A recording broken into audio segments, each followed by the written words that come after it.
Paulus katakan, tetapi sekalipun kami atau seorang malaikat dari surga yang memberitakan kepada kamu suatu Injil yang berbeda dengan Injil yang telah kami beritakan kepadamu, terkutuklah dia.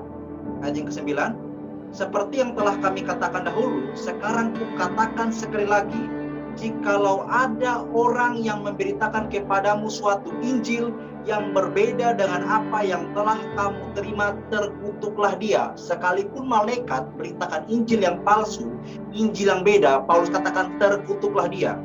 Teman-teman perhatikan, dalam kalangan budaya orang Yahudi, satu pernyataan lebih dari satu kali itu sangat penting. Ya, apa sih maksud Paulus ini, teman-teman? Jadi begini, teman-teman dikasih oleh Tuhan ya. Kalau hamba Kristus, hamba Tuhan yang benar, pasti mereka memberitakan Tuhan yang sejati. Amin. Karena banyak juga teman-teman akhir-akhir ini kita jumpai terlalu banyak orang yang bahkan ya mengaku dirinya Kristen tapi tidak memberitakan Tuhan Yesus yang benar. Mereka mengatakan bahwa ada jalan lain selain Tuhan Yesus.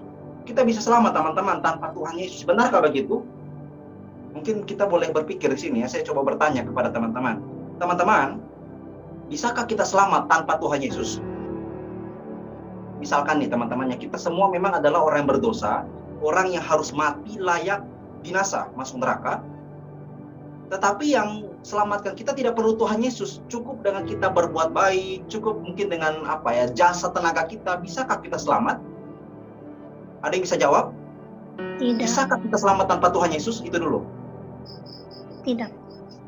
Tidak bisa. Kenapa? Karena kita memang tidak akan pernah bisa selamatkan diri kita dengan kekuatan kita sendiri.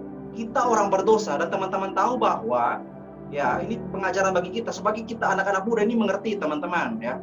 Kalau berbicara soal moral, etika dan lain-lain itu mungkin sudah biasa, tapi hari ini saya mau penekanan pada doktrin Injil yang benar supaya teman-teman punya dasar yang kuat. Kenapa teman-teman menjadi seorang Kristen? Ya, ada banyak teman-teman di sini. Ketika ditanyakan, "Kakak jadi Kristen kenapa?" "Oh enggak, ini kakek sama nenek aku udah Kristen dari dulu, jadi ya papa mama aku juga Kristen, ya udah aku juga Kristen." Apakah seperti itu? Teman-teman harus tahu, identitas orang Kristen adalah dia yang percaya Tuhan Yesus sungguh-sungguh, mengimani dia sebagai satu-satunya Tuhan dan Juru Selamat dalam hidupnya, dan mau mengikuti Tuhan Yesus.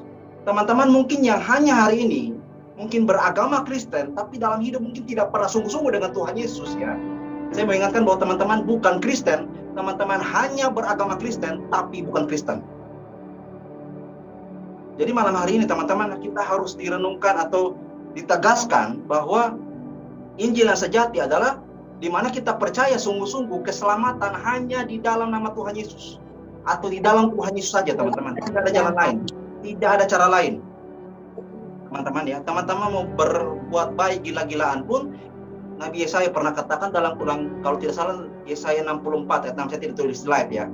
Di situ dikatakan bahwa kesalehan kami itu seperti kain kotor, teman-teman. Itu kesalehan kami seperti kain kotor. Teman-teman tahu kain kotor itu apa?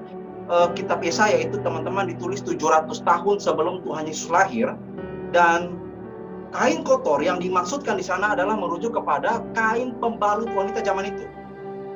Jadi teman-teman bayangkan, kesalehan itu seperti kain pembalut wanita zaman itu, apalagi kesalahan. Nah, makanya kita tidak akan pernah bisa selamat, teman-teman ya. Dengan perbuatan baik kita, dengan kesalehan kita tidak akan pernah bisa.